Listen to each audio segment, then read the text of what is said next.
Hello, welcome to PlayStation Access. My name's Nathan. I'm here with Dave. Hello. Dave, what we're watching is a game that I've basically sat you in a room and forced you to watch.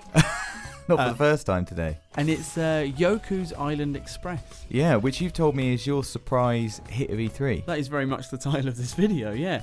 And what I wanted to talk through, I basically managed to get a bit of footage from this. So you go sometimes at E3, I played this at E3, you go and you sit down and you play people's games, and they don't always have enough kind of gameplay for you to show it off. This isn't out until next year. It's being made by a 5-man team. So it's very much a kind of an indie game. There's a trailer for it, which is what we're watching at the moment, and then we'll get into some of the kind of the deeper gameplay, which I think explains the game a bit more. What would you guess the game is at the moment? Well, it looks sort of like a platform game with some pinball elements, but then there's talking to people. That is very much...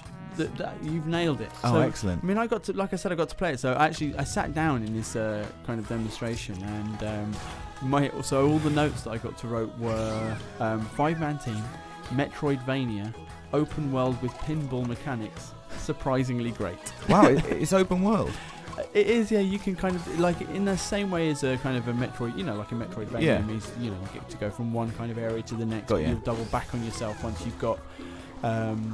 Extra powers or whatever. Exactly, and abilities. And you're right. So basically, you're this dung beetle, and you have this ball. I don't know if it's actually dung or whether that would have been a bit grim, but I was like, as he was explaining to me, basically very dubious that I was going to enjoy the moment to moment of this. Because I was thinking, because it kind of looks a bit like Rain Man. It's got the kind of. I get that. He was saying he spent like a year just hand painting all the leaves and grass. Oh my god! Like that's kind of his job. The guy who was demoing it to me, and I think it looks lovely and it sounds great too. So it's got this kind of really feel good.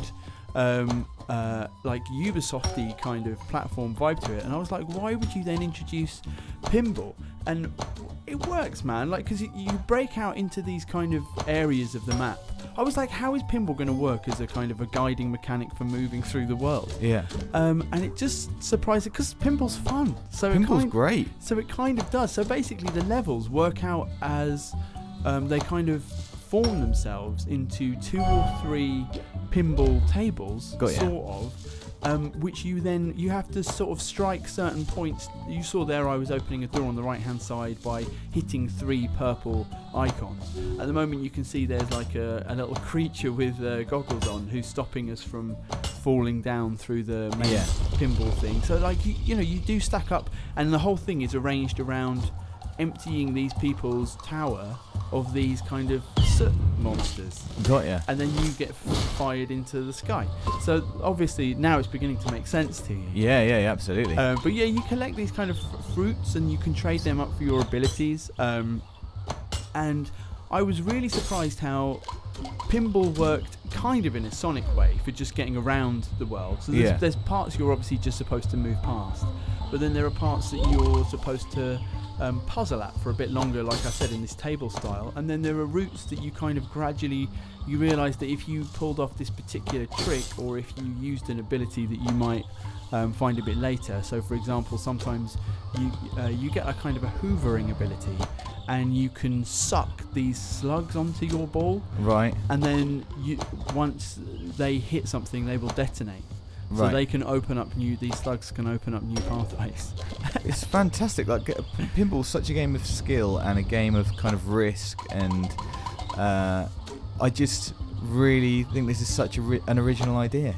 I can see how much fun I would have playing this. It's funny, isn't it? Because you can have original ideas, but it's because they're bad. That's why no one has them. But this one, and that is essentially what I thought this one might be at the beginning. But then, it's got a real pinball sort of like legitimate pinball quality to it. Because the bad thing about pinball is you only get 3 balls and then you die and you're sad. Yeah. And but this seems like I can just play lots of pinball and not worry so much and have like more fun. And it's also to a greater point. I mean, the best pinball tables that I've played they've kind of like the Addams Family one or whatever. They've kind of got a sort of a fiction to them, and they've got their own, and this is kind of a way of developing that. And yeah, absolutely. I mean, I will say I was surprised that I enjoyed it as much as I did. And then, like you were saying about the talking and the characters and stuff, All of that stuff really adds to the character, and I think that the game gets it really right. Yeah, and it looks absolutely beautiful as well. I mean, I know you said that a man spent a year hand painting just sort of all the foliage and stuff, but he's done a good job. I doubt he has. He's got more to do. And that's we're going to have a glimpse of that, and we did see it in the trailer, which I put at the beginning. But there are other areas as well. I think at on this level, you're supposed to be getting. He's spending ages in this bit. I was obviously trying to show it off, but you're supposed to be getting the mushroom there, right, and you're feeding it to a giant eel so that you can progress through the open world. But the world it does become like an open thing that you can jump between.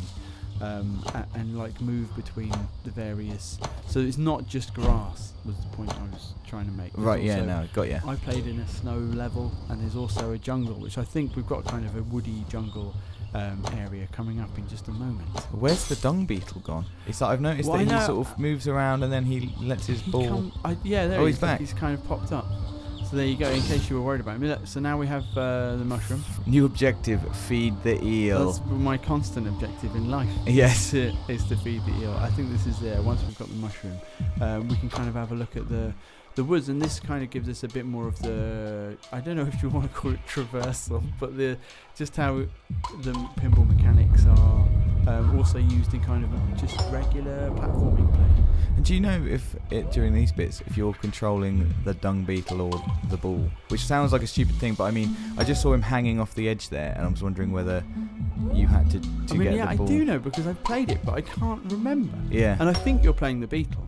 Yeah, I think that would make sense, and it looked like that's why he was hanging off the edge, because he hadn't managed to get the ball high enough that time. Exactly. So he failed in a small way. I did exactly the same as the B-roll, by the way. Like I did, it could have been taken from my session. I did the same. I didn't let it roll quite enough, so I didn't have enough of an angle.